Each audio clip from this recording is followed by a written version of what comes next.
Welcome to Spiritual Truths with your host, Kerry Marie. Today, I'm delighted to have with me Theoria, who will be talking to you about her own spiritual journey and path, embracing her Māori culture, and would also be investigating and talking about finding your spirituality within culture. It doesn't need to be your culture, it can be within any culture. If you like this podcast, please like it. To help the podcast, please can you subscribe and turn on notifications. Blessings and love, Kerry Marie.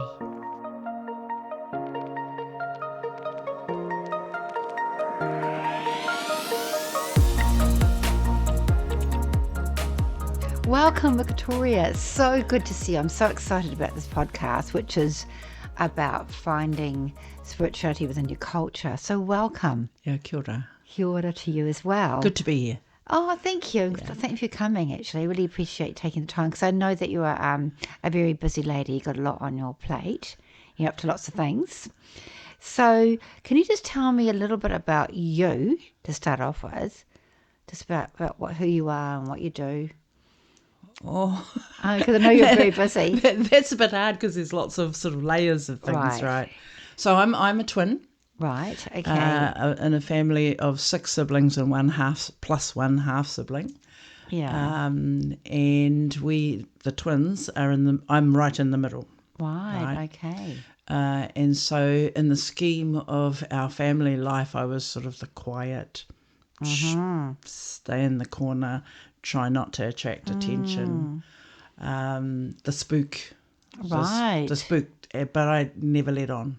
So can you just tell me a bit about your own spirituality? Yeah, I think that's where my understanding or realisation that there was something else going on was in that space. But also knowing from the stories of my grandfather and in his time as a very significant healer within Maniapoto, and within Maniapoto, that's the King Country, and Taranaki, which of course is in Taranaki, Ngāti Ruanui. And he was, knowing how old he was around 116 when he died. Oh my goodness. And he died. And he was a healer. Oh, he was probably more than that. Well, we would call him tohunga. So the person that reads the signs. Wow. Tohu is a sign, right? Wow. All of the signs, whatever those signs are, whether they are, the physical signs and interprets, right? And sees and communicates and all of that sort of stuff. So he was a tohunga. Sort of, we all, it's kind of just a knowing when you're part of the family anyway, that there's that realm that exists as part of your culture. Yeah. But for me, yeah. See, I get wary of the word culture, because culture becomes in this day and age is often, for want of a better word, bastardized into something that is specific to a particular thing.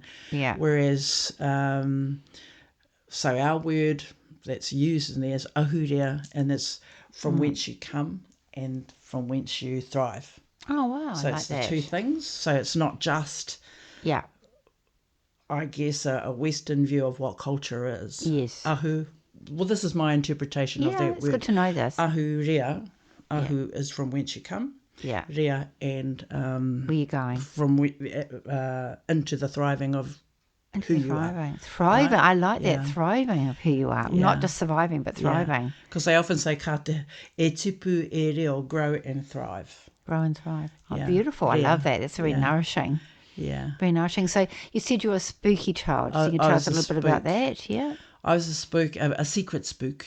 Oh, I because, get that. You're really afraid of what might come to you if people think you're mad. Exactly. I understand that, because they do. And honestly, if we'd have had back in the day, if there were psychiatrists around, I would have been locked up and been wearing a trendy jacket that does up at the back sort of thing. Wow. I would have been. If I'd been honest about how much I was seeing and how much it was impacting on me. And so because of that, I didn't initially, but as I got into my young adulthood, I would go back to Otorohanga to see my uncles, to help me to work through some of the things that I would see, or some of the things that would just completely and totally immobilise me. So what sort of things were those? They're very many and varied, eh? So it could even be it could be as much as, for example, when I went to my first stepfather's tangi funeral, this was over in Theoria in Portiki, and I was just completely outside of myself for the whole duration, scared out of my wits. Everybody's faces, I know who the person is, but they change. Wow. It's something. And I don't know if you've looked at the whakairoa carvings, how they're very, they're not a literal face. Right, yes. But they have an interpretation. Well, that's the kinds of things that I see. So the changing of the face, and literally sort of gargoyle-ish, but hearing the voice, or seeing the face, but hearing a different voice. Pretty amazing, isn't it? And that sort of stuff would frighten me to death. Or going to visit the uncles. Usually those things happened in hindsight. Usually those things happened when I needed something to be cleared out. Oh, really? Usually. I could probably say absolutely every time. Really? It was like, you need to tidy something up. Oh, what are you putting off? Wow, that's very interesting. And that was the case in every case. Wow. In my adulthood, it would be like, okay, what do you need to clean up? What do you need to tidy up? What have you swept under the carpet? Right. What aren't you facing? Clean out your fridge. Not literally, obviously, but all of that sort of stuff. And which I've done this week. Clean before Christmas, clean the fridge out. Yeah, but those were there was a pattern to some of those things, and it may not have been necessarily a physical thing that needed to happen, but more so something that was troubling me, or that I was ignoring, set aside, trying not to look at. I think a lot of people do that. Yeah. I think the Pākehā culture is very guilty of that. It's not looking at things. Yeah. And a lot of us can do that. It can also become by habit. They push things down. Yeah. Well, I pushed them down because I was scared. Yes. Afraid. I was such a scared of the unknown. Of the unknown. I think that's what happens with everybody, right? Afraid of the unknown. Whether you're Māori, whether you're, I don't know, purple, whatever it is. When you're afraid of the unknown, the more you push it away or hold it off, the scarier it gets. The more it becomes sort of brighter and brighter and brighter and louder in your space. Yeah. And that's what happens with me. Right. When I need to sort something out. Well, that's really interesting. Which is great. Yeah. Now, in hindsight, and when I can say now, that's great. It causes anxiety, really, doesn't it? It did. It did. But I think I'm in a... I think I'm in a constant state of morphing. Right, of changing. It's really interesting about the changing of the face. When I was in Sensing Murder, and it's on TV at the moment, and there was one case that's coming up next, a couple of episodes, and there was a lady that had been murdered, and her face transfigured. Yeah. And it transfigured into her husband. And his face, I wished I'd said it on TV. I didn't say it, but I saw it. And the face came off. His face went right in front of me. And he murdered her. But I just thought that was that and often I look at, if I see an orb, you can see a face in it. And when you look at it, you can see many faces in it. It's incredible how that happens. Yeah, and I've seen it when I was at Ata Whani. I've seen mediums in a cabinet. And they get overshadowed with a face, and if one face goes, another one appears, another one gets. It's pretty amazing. Yeah. So those things, the seeing or feeling. I don't look like I can see you, right? I'm not supposed to talk to you. Yeah. That's right. Versus because there's a way to think about in Te Ao Māori to think about seeing or about sensing. Yes. So the word for hearing is rongo. Right. The word for tasting is rongo. Wow. The word for feeling is rongo. Wow. You know, so you can, there's actually, my auntie, just before she died, and she had dementia at that time, said to me, and I was struggling to figure out, she said, don't forget there are 4 tangi, 4 rongo. 5. Wow. And I could nail the 4 and I couldn't figure out what was the 5th one. But I'm fairly certain what she's talking about was not just the physical sensing, hearing, tasting, smelling. Smelling is also rongo. What's that? Feeling, hearing, tasting, smelling. That's for the 5th is the sensing, being sentient, right? Yeah. Yeah. And where's I going with that? But, you know, this is the whole thing about I think that everybody has an element of all of those things. Yes, they do. It's just whether or not they recognise it. Yes. One of the things that happened to me when as a young adult, because I was just frightened, my poor first husband, as my daughter's father, used to have to go with me everywhere, even in our own house. Because you're so scared. Because I was so afraid. I was so afraid of what I would see, feel, hear, touch, you know, all of that sort of stuff. I would be so afraid, and it became more and more intense when I fell pregnant. Oh, really? Yeah. Because I was fearful that what I was fearful of would then pass to my daughter. Oh, I see. Right, and so often I would go back to my uncle, tell him what was going on. Something weird would happen before it, and it was sort of like, disclose. It's good you had that resource, though, isn't it? It's good you had that somebody there. That's the cultural support or the family support, traditional support. We're very fortunate. I assumed as a young adult that everybody had an uncle. Right, Ben. yeah. Everyone, you know, in terms of Te Ao Māori, has an Uncle Ben, has an Uncle Richard, and Auntie Lucy, that everyone has that. Right, but nobody does. But I think ordinarily Māori would have had that, except we were impacted in a whole lot of ways around,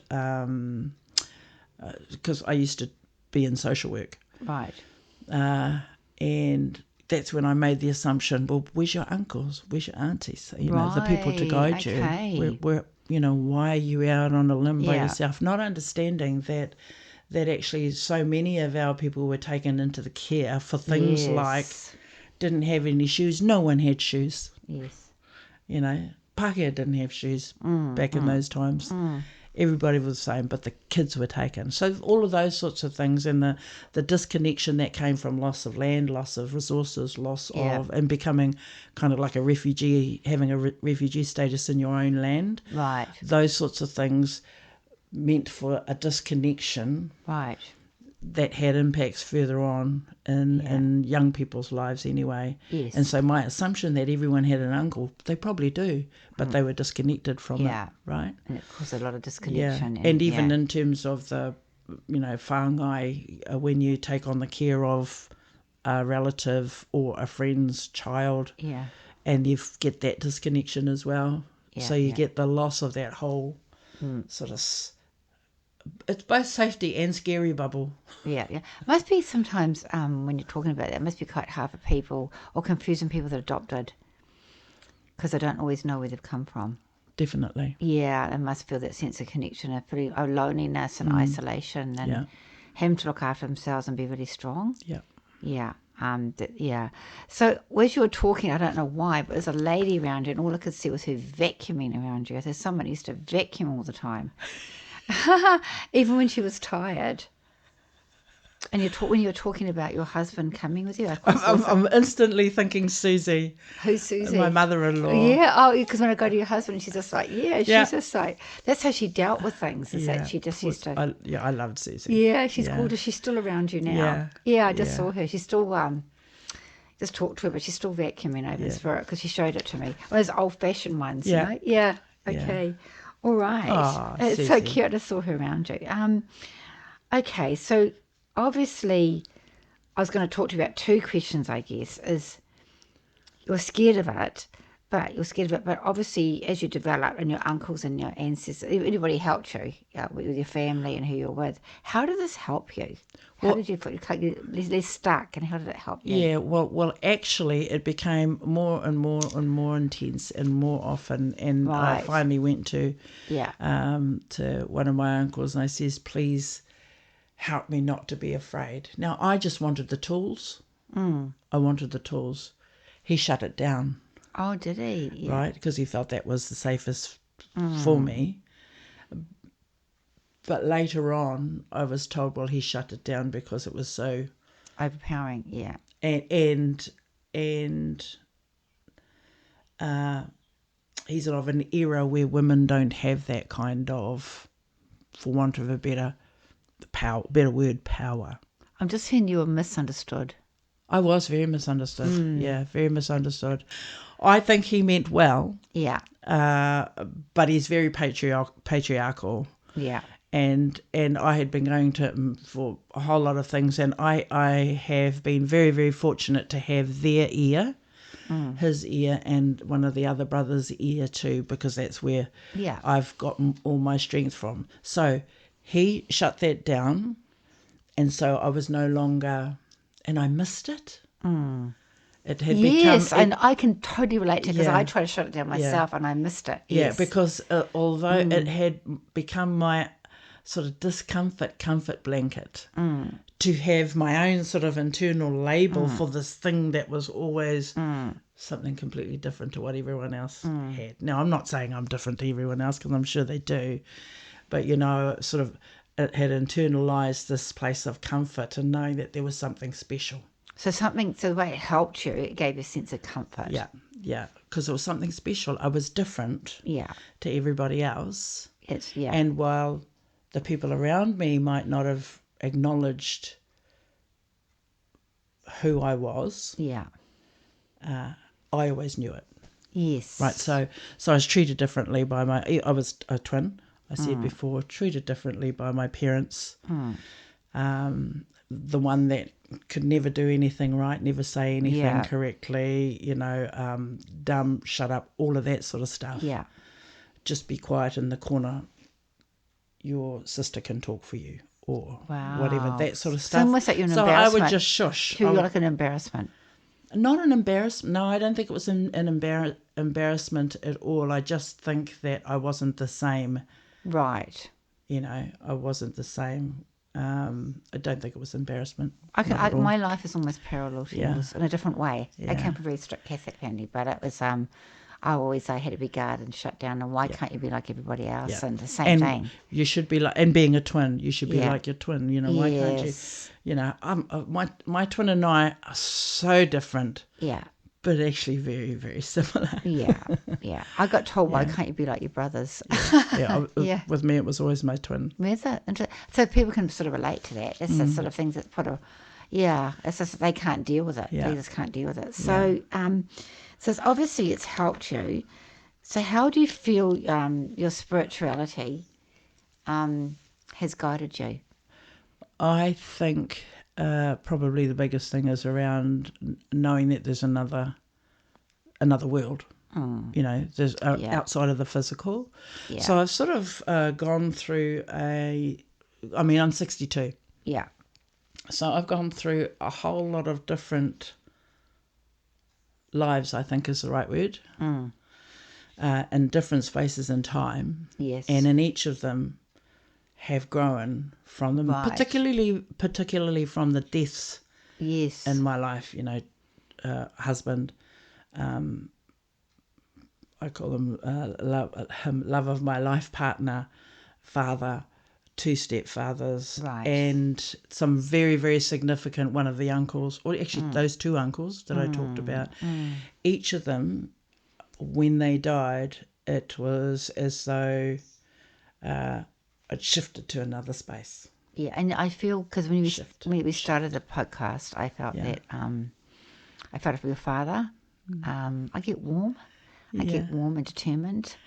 But I feel we went suddenly to the spirit world. He did. It's quite fast. He's like here one minute, gone the next, wasn't he? Yeah, he was killed in a car accident in Wellington. I was 13. And, it's funny that he's here and you feel warmth because this year's the first time Dad, my father and I weren't close like my twin and he was and some of the other siblings.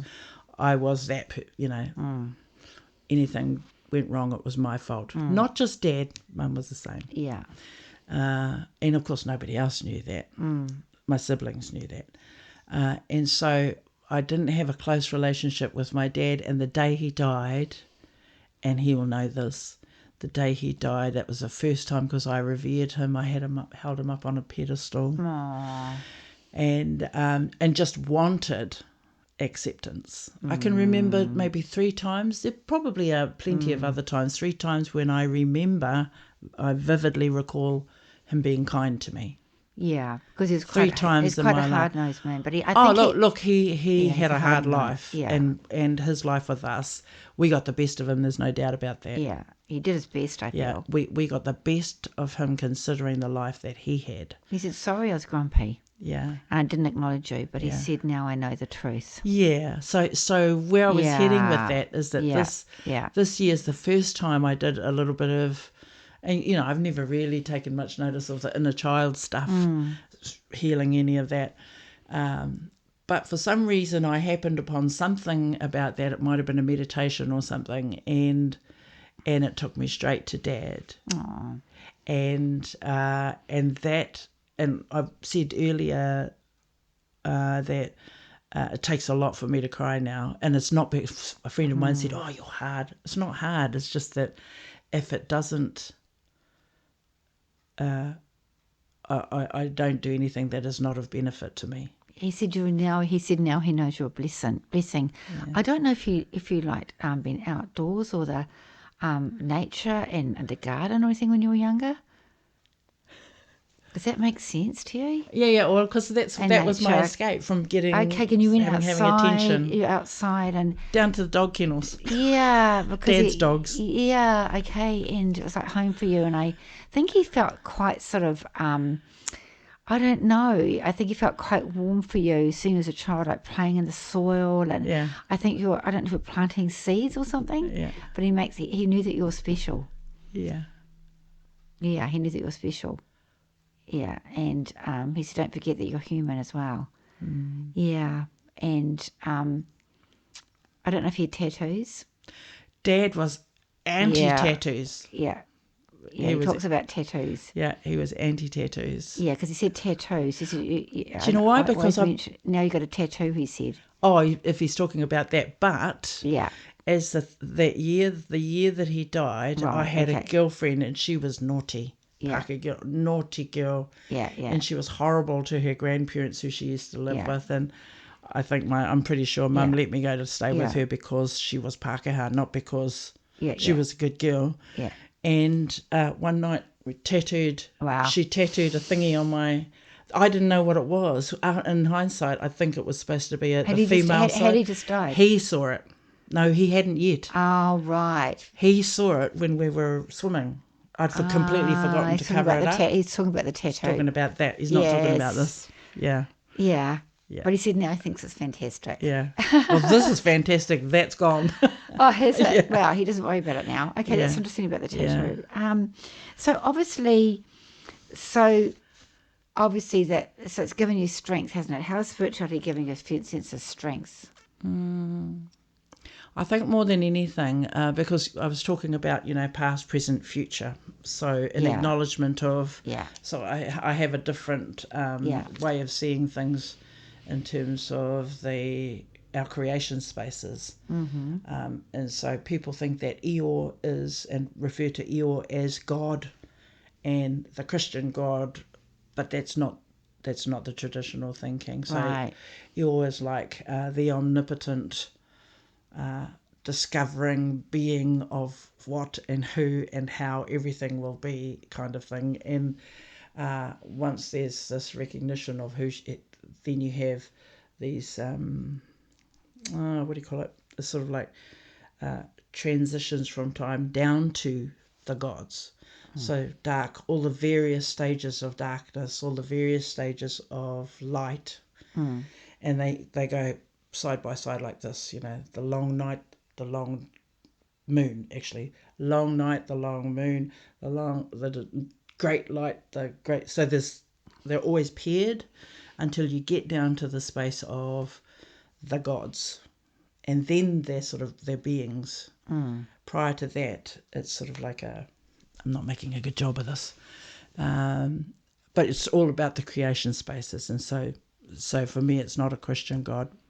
Right. And from that, when you're talking about the past, present, and future, that's the beginning, is the creation space. Right.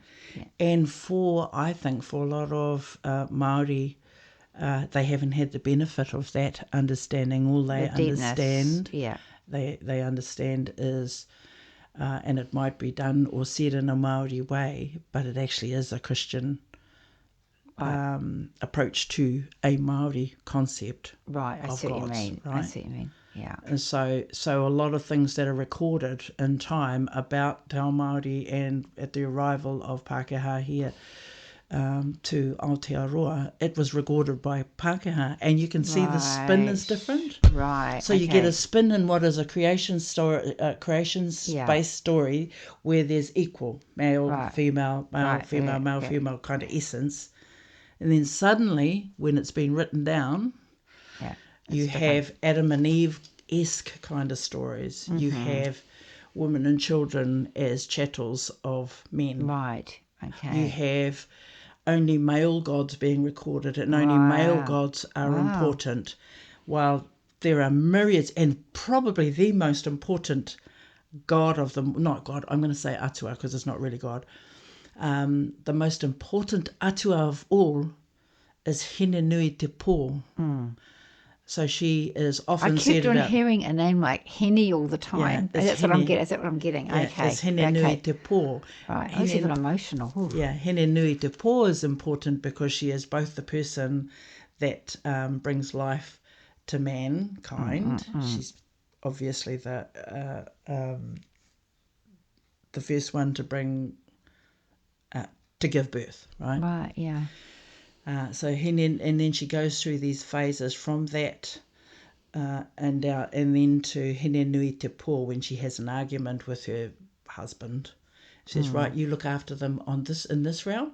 You look after our children in this realm, in the world of light. I look after our children in that realm, in the world of darkness. And people often will read that as being hell or, a place you shouldn't, you should strive for this, be in the good club. Right, okay. Not the dark club. Right. Which is nonsense. It is nonsense. There's no good or bad club. It's just there's this and this, and they exist And your together. dad just said to me, there's no such thing as hell. No, there's none. That's what he said. Not at all. I don't know also if there's anybody, I don't know why I'm getting somebody with a quill signing documents or writing something. Where's this come with your ancestors? Because I'm seeing this quill and like a fountain pen. Someone writing something? What am I seeing? I was thinking Wahanui. Right. I was thinking Wahanui, who was Paramount Chief, his mate. Right. Great. Oh, right. Great. How many? Yeah, great-grandfather. I just saw him. Yeah. He just showed me. And I knew it was a male. He's there as well. Yeah. Wow. That's interesting. Yeah. Yeah, that makes sense to me because I've written about him too. Oh, I see. For the local museum and stuff like that. So I've written about it, and he's come in and said, "Look, thanks for doing that. Thanks for really so what thinking about the contextual do you do now? What's your role stuff." now? What do you do with the Māori culture? Because you've obviously written things for the museum. Oh, it's not like it's not like published flash should be. Yeah. So I work in restoration. I see, yeah. So in restoration of the environment, right, coupled with restoring our history. Oh, wow. In the spaces of those the environment where you're restoring. So I spent a couple of years when I was working for the Maniapoto Māori Trust Board interviewing knowledge holders, kaumātua, about specific places within the King Country. But prior to that, obviously, I'd been privy to a lot of the kōrero from historical kōrero from my uncles. Yeah. Too. So for people it's been my yeah lane, I think. It's been your call. Absolutely, your purpose. So people that in the Māori culture that are lost, where would they go to find who they are, where they're from, and more about their the spirituality? Because there must be things in common with people like that. Yeah. Where'd they go to? Where's the resources? I think the first resource is within. Right, okay. I don't, because the answers to everything don't sit outside there. They sit in here. You know them in an intrinsic way. You know them kind of thing. And I think for anybody who might be lost, and I've been there too many times, it's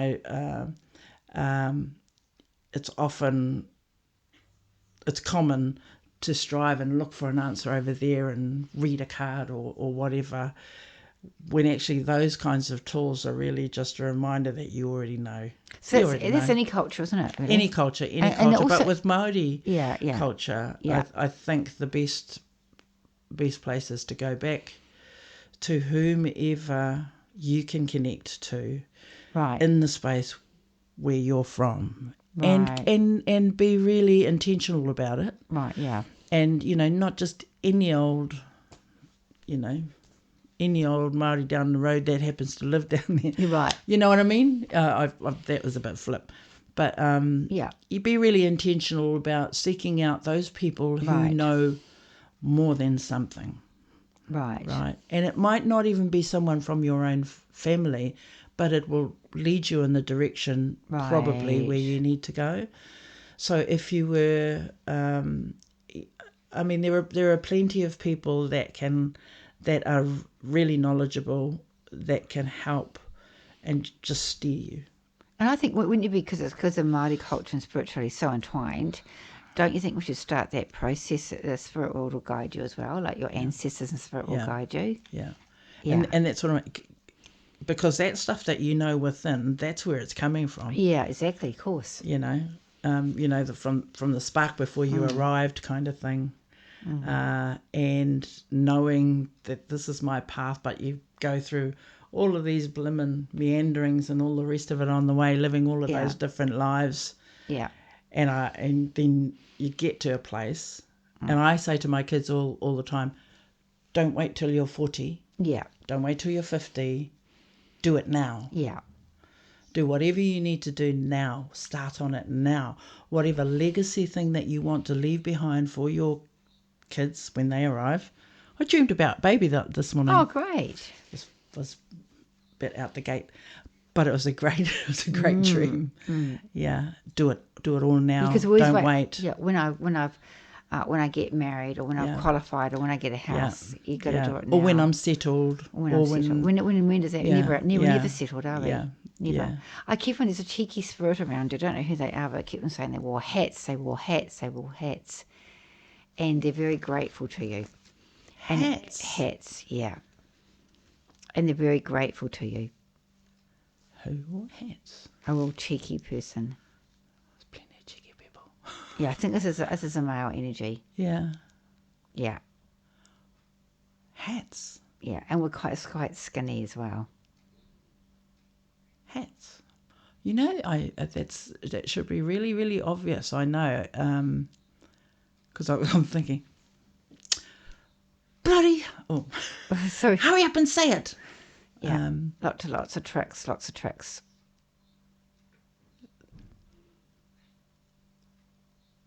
Is it Raymond? And it's his family as well, family? Trickster. Yep. I might be thinking too hard. No, I don't think it's Raymond. He definitely tried to please you. Hey. Was that? He definitely tried to please you. I have mostly men around, so it's around. It might come back to you because he kept on coming in hats, and there's something about the apples. Hats and apples? Like stealing apples. He's really naughty, this person. Anyway, well, yeah. Like naughty, funny, naughty. Yeah, Who are you? And he could be a bit mean to you as well. but he's also funny.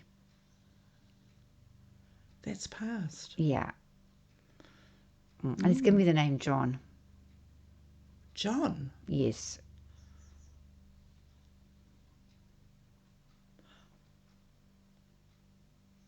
No. Who is it?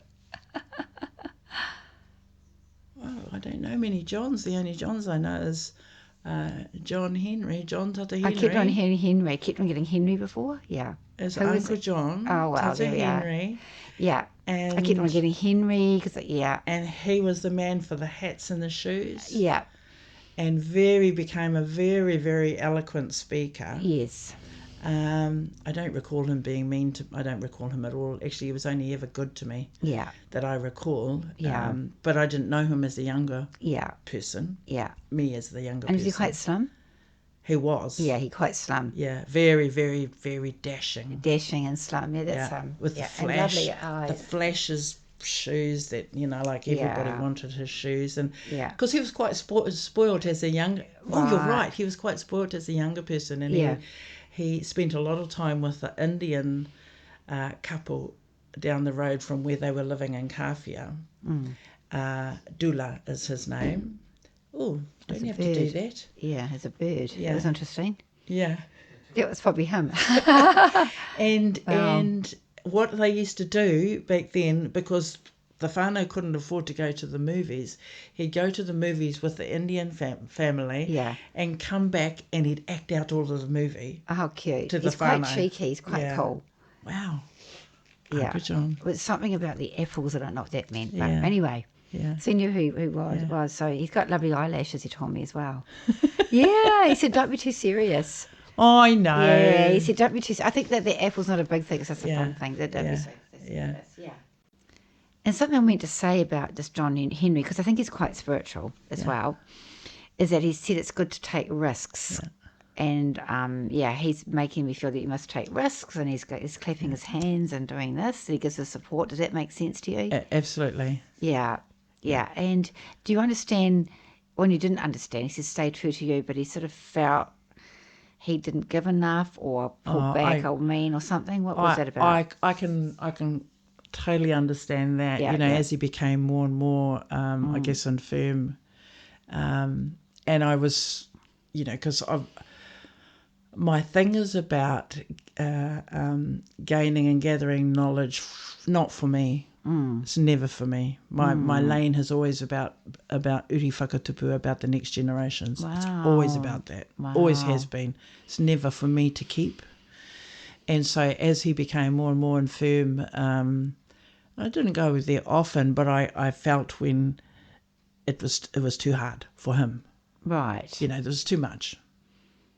But I wouldn't consider that to be mean. Right. Okay. I think that was just natural order of things, self-preservation. Yeah, of course. All of that. Maybe you're pushing too much. Yeah. Wikitoria. I think also sometimes I did a wedding for a friend recently, and she had a lovely mother-in-law, and I got her name, and she said that she went a bit crazy, but she said she got a bit aggressive at the end, and she said, she's never aggressive, but then she found out from her husband she did get like that. So I think that they do that. People sort of go over and they look over their lives and do a review, and they just wanted to. Yeah. But I feel he always trusted you, and he wants to say that. He did, and that's where absolutely, and that's where I was very, very fortunate. I mean, you got to work on that, right? Yeah, you do. It's not something that just comes overnight. You've actually got to work on it. You've got to be present. You've got to support them, give back. You can't just take. And I think that's lost in a lot of it's nice that he trusted things you. These he days. Wants to finish on that. Yeah, so it's on something, something positive. Yeah, because they all do. They all do. They don't share if they don't trust. Oh, wow. Absolutely don't. And so you've got to make sure you've paved the way for that trust to be able to grow. And then I'm the same. I mean, we must be the same, right? You don't give away all of your gems to just anybody because they've arrived at your door. Right. Yeah. Right. You have to be discerning, and a lot of that is around self-preservation. Yeah. And around, I guess, preserving the integrity of what it is that you have to. Yeah. Exactly. Yeah. And I feel certain. Well, I don't feel certain. I know that that's why I've been able to. They've shared things with you as much as they did. Amazing. Yeah. But don't cast your pearl amongst swine. Before swine. It's the same thing, isn't it? Oh wow, there's a song, Pink. Not Pink. What's his name? Little Red Corvette. Little Red Corvette. The singer, black, little short guy, really, really talented musician. Oh God, you know him. Anyway, he wrote a song about that with those lyrics in it. Yeah. Yeah, don't cast pearl before swine. Yeah. It's a great song. It's not his genre or the sound but of I've it. learnt something from you because sometimes I think that maybe I do try to give too much amongst people that maybe I should be a bit more cautious. Well, you have to just be. Yes, and I don't know that it's cautiousness so much. It's just preserving yourself. Yeah. And not giving everything away. Yeah. For yourself. It's boundaries, isn't it? Yeah. Yeah. And retaining some of it for you, because it's the thing. It's like, I guess, when you're making rewana bread. Sourdough, I guess you call it. Yeah. So, you have the plant, and then you make the dough, and you keep part of that dough and make the bread. Oh, I love and that becomes I just had a lady coming forward and she said dignity. Dignity. Oh! That's the word she gave me. You know what that means, dignity? No. Yes. We just had Auntie Media's unveiling. Oh, I think my it's Auntie goodness. Media. Yeah. Last weekend. Yeah. And she was, she had lemon bling all over and like flash bling. Yeah. Yeah. She wore Jules. We've just had her unveiling this weekend, just gone. Yeah. And she used to sing a lot until her voice, and of course we all sing. Wow. And at her unveiling last weekend, I was fine until towards the end of the ceremony at Theoria at the cemetery, and they played her singing 2 of these songs. Oh, well, gorgeous. And I'd never heard her sing the one, but she would have been probably I'm guessing in about her 60s. Wow. When she was singing, because her voice was still clear. Wow. And that's what sent me into. Wow. And she said to me about her funeral, Tangi, please, it was all natural. Yeah. She talked about the natural. Oh, she's funny. And the forces were there. Yeah. She's so funny. Yeah. Yeah. Isn't it lovely? Yeah. Yeah, this is lovely all around you in this. Because sometimes when I do these podcasts, maybe one person comes through, but they've been a whole come through. Okay, let's see what else we've got here. And so what practices do you do to connect spiritually? I call them. Just call them. You call them. So how do you go about calling them? So I'm thinking about for the listeners here. Yeah. Yeah, I just call them to me. You do, but they don't know how to. Yeah. I literally. Okay, come. Right. I literally do that. Okay. I don't have to say it out loud. I just say, okay, come. I need you. And I'll select who it is. I'll think about who it is I'm asking to come for whatever thing that I'm involved in. And I'll say, come. Whether that's in terms of our atua, for want of it, the Pākehā equivalent is God, but they're not really gods, because they have whakapapa to us, right? So I just call them in and say, okay, come, I need your help. Right, okay. With this thing, or come and walk with me. So people often think that karakia and prayer are the same thing. They are not. Right, interesting. They are so not. Karakia, and this is me, and I think it's well, from my perspective, its origin comes from the ka karangatu o ki a koe, I will call to you. Oh, so it's specific? So ka karanga is I'll call to you to come forward, whereas a prayer is completely different. A prayer, in terms of Christianity, you bow your head before you're born. You're a sinner. Right. You have sin forever before you were even born. You have sin, and you bow your head to someone that's prominent or that is above you. Karakia does not do that. Oh, that's so Karakia interesting. Karakia calls on the atua as an equal to you, because they are your whakapapa. Wow. So I am you, you are me. Do you know, I sort of do this naturally, and the weird thing is my next podcast is going to be about asking Spirit to help you, and is it the same as prayer? And you've answered my question. Yeah. That's incredible. Yeah, some people will argue that, but, it's me, I'm talking. Yeah, it's quite It's me interesting talking, too. not them. Someone was talking to me yesterday about asking Spirit for help, and they told me how I had to do it. Yeah. And then, but how they told me to do it, I thought about it this morning thinking, that's just your opinion. That's not how I ask. That's what I meant about if people wanted to, how do you do that? There's no fixed way of doing anything. No. Look inward. Yeah. And inward will give you the answers about how it is you do things, or you want to do things, or whatever. Yeah, that's sort of, So the next question, bringing back to spirituality. So for anybody, I mean, not just a Māori culture, but anybody, so how does connecting to your culture help you explore your spirituality at a deeper level? And that could be any culture.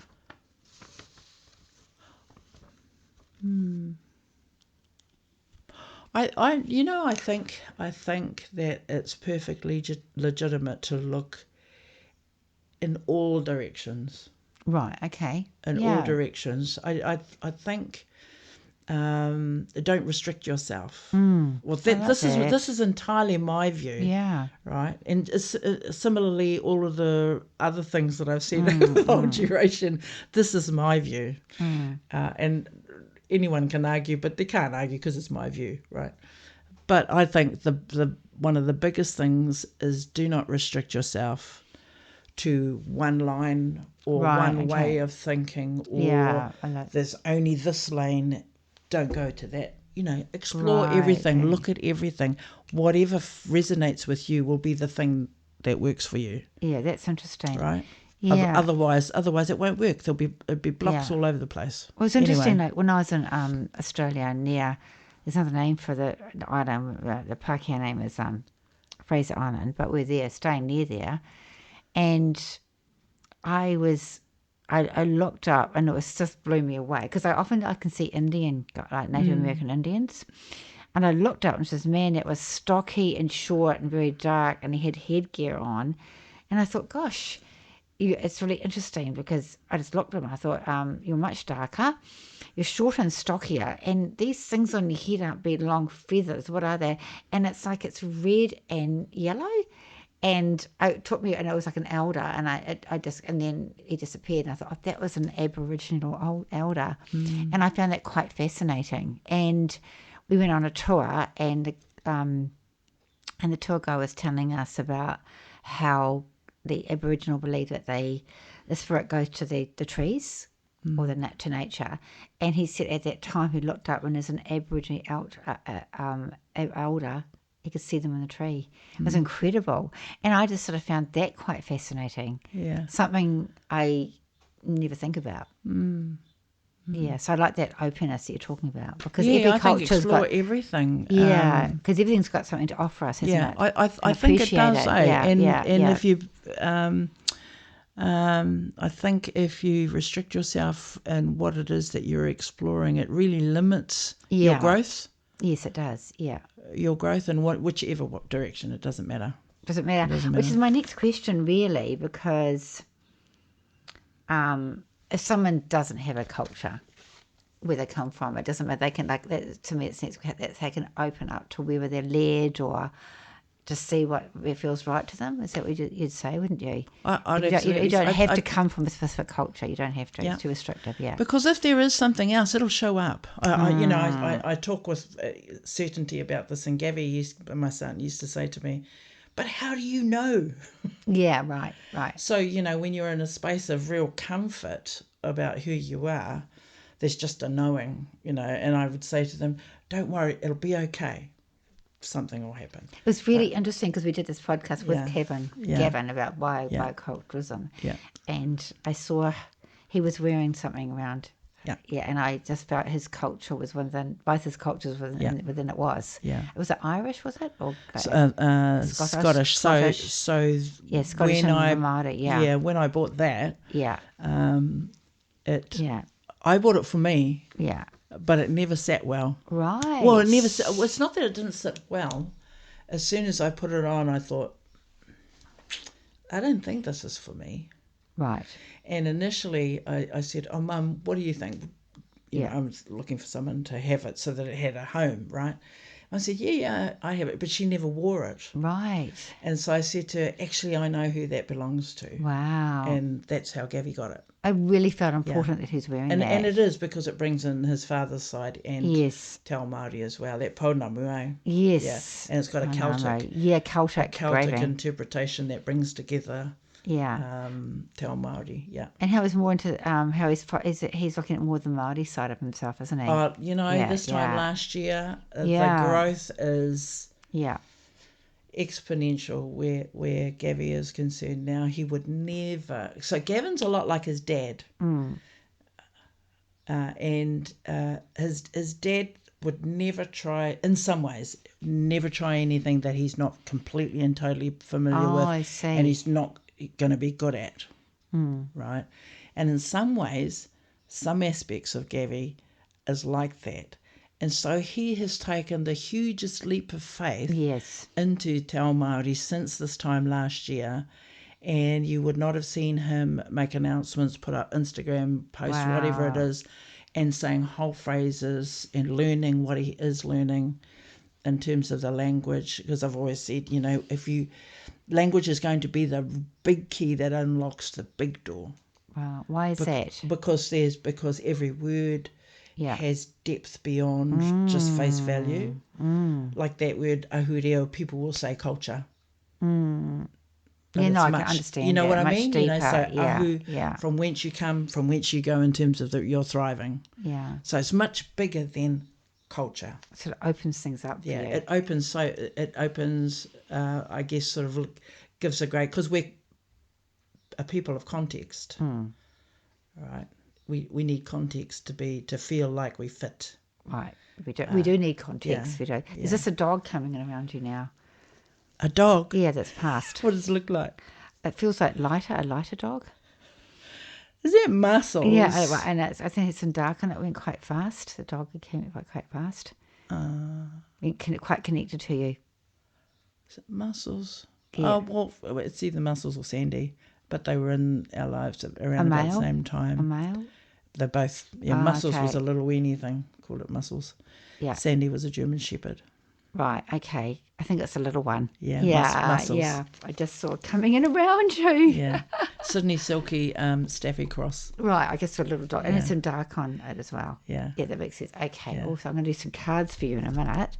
But before I do that, I'm just going to ask you, this podcast is called Spiritual Truths. Right.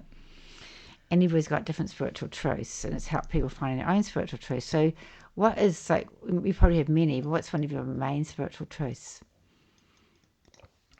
Ooh, I haven't thought of that. Main spiritual truth.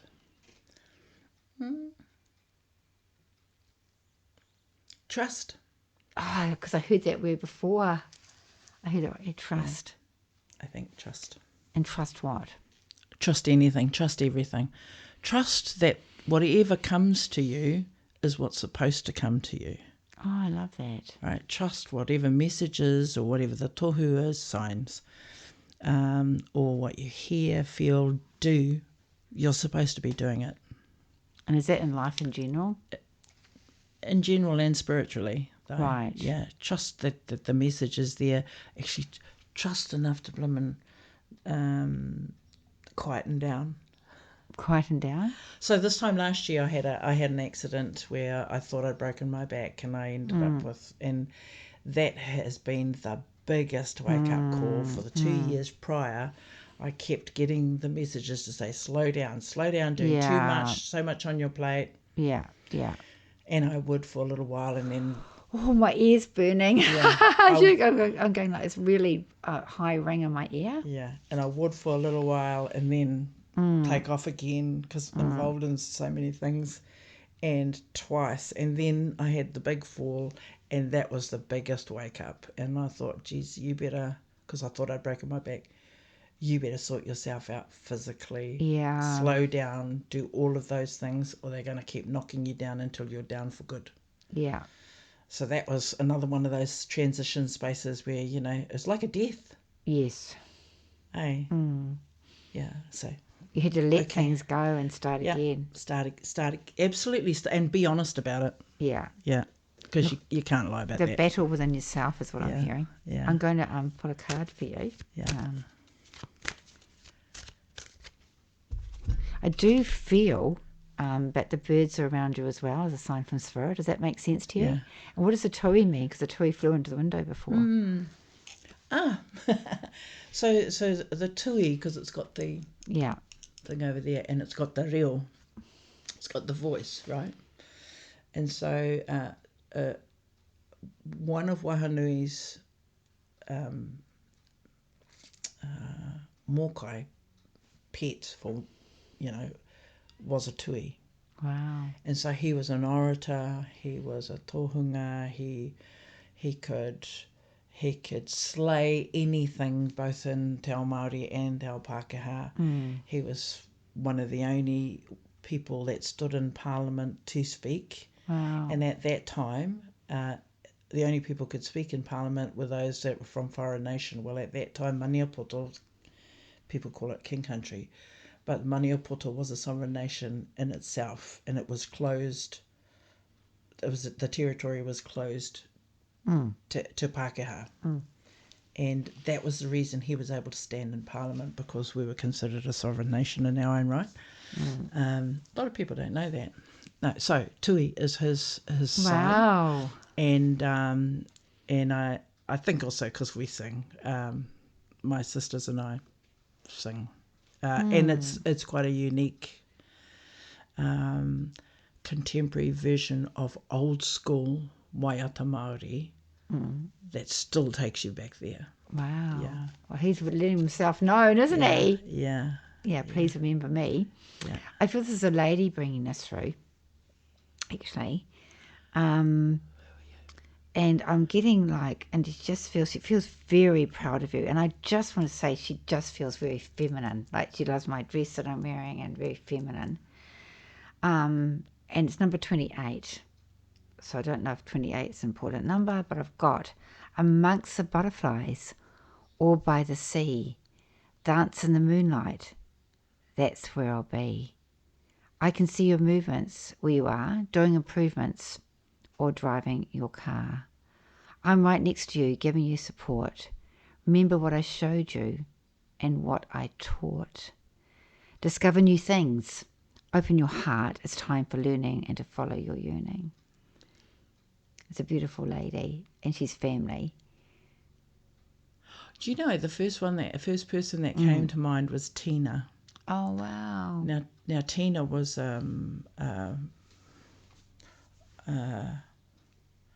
psychic medium. Oh wow! And she was the partner of, well, there's a few of them, in our family, and she was the partner of one of my cousins.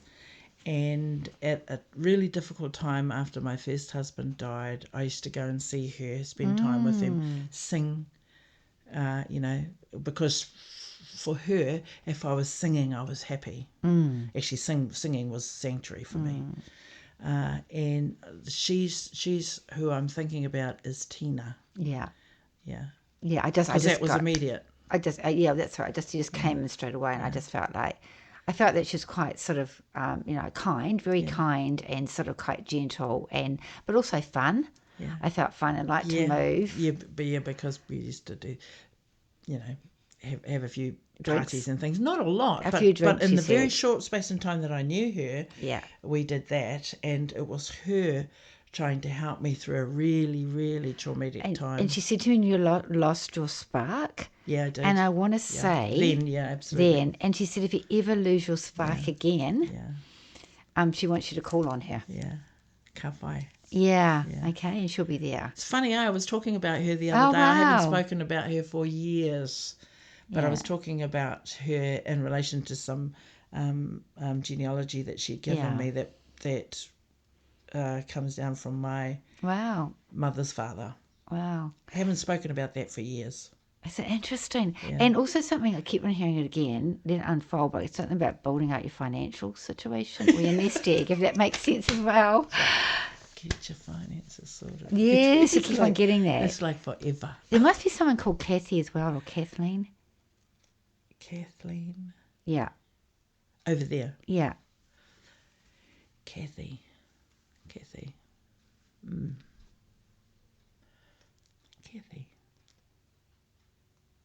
She wasn't connected to this lady? Kathy. This lady had a daughter, didn't she? Yes. Yeah, daughter. Yeah. Yeah.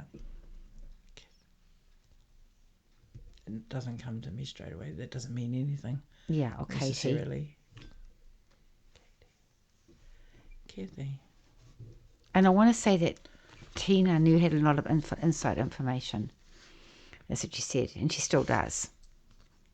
She did, and I stopped. Oh, that's funny, eh? Because I stopped going to see her because I knew it was testing, and she wanted to help. And she had a sister as well. She had a sister as well. It was really hard for her partner, my cousin, afterwards. But Tina had tumours on her brain, and that was why. And she had a sister as well, didn't she? Yeah, I think so. Yeah. Yeah. I'm not sure who Kathy is, but anyway. Kathy. Don't know. Kathy. Or she could be referring to, I don't know, she just said Kathy. Sometimes I refer to people who are still alive. Oh, the Kathys that I know that are still alive, I don't have anything to do with. Yeah, deliberately. You don't trust them. Anyway, I'm not quite sure who that is, but she is quite spiritual, this lady. Yeah. Kathy. I'm talking about Tina. Oh, Tina. Oh, definitely. Yeah, very spiritual. Oh, absolutely. Absolutely. Yeah. And you have a sister? I have a sister. Yeah. I have 4 sisters. You have 4 sisters. Okay. And a fifth, which is my half sister. Yeah. On the other, and that's Barbara. And Barbara saved my life. Oh wow! And and she's happy. Yeah. Barbara saved my life. I should be dead. Yeah. But I do feel there's a Kathy connected to that, to one of your sisters. Okay. Yeah. No, it's Barbara. Yeah. She Catherine.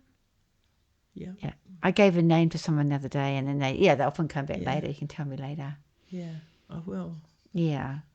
Yeah. So you've got a plane to catch as well, don't you? I do. Yeah. So lots of love. Thank you so much for coming. I've learned a lot from you about basically about spirituality, I think. Really? And I like the asking and the praying. What was it again? It's called 2 different names. Oh, the difference between a prayer and a karakia. People think a karakia is the same thing. It's not. It's different, yeah. It's not, although people use it. It's the same thing. And I have to say, also your mother-in-law's around you mopping up as well. I love Susie. People gave Susie a hard time. Did they? They did, and I loved her. Yeah. They gave her a hard time. Yeah.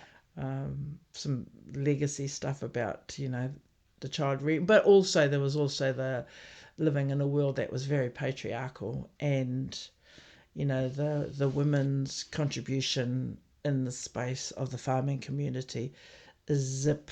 Yeah. Of course it all. And do the housework. Yeah. And the cat with her. The cat's with her. The cats. Oh, Coda cat. Yeah. Oh, what's the cat's name? Coda.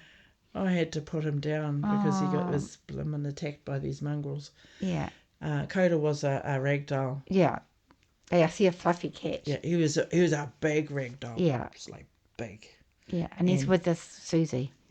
Wow. Oh, I just saw that, yeah. I wanted to let you know that, yeah. Coda and she said it's all about trust. So thank you. You better go and catch your plane. Thank you for Yes, I coming. And I'm very happy that we had this lovely talk. Yeah. Blessings That's and lovely. love. Thank you. My privilege, really. And absolutely was very interested to see what would come. Yeah, I wasn't expecting it. Very, very, very great. Awesome. Thank you.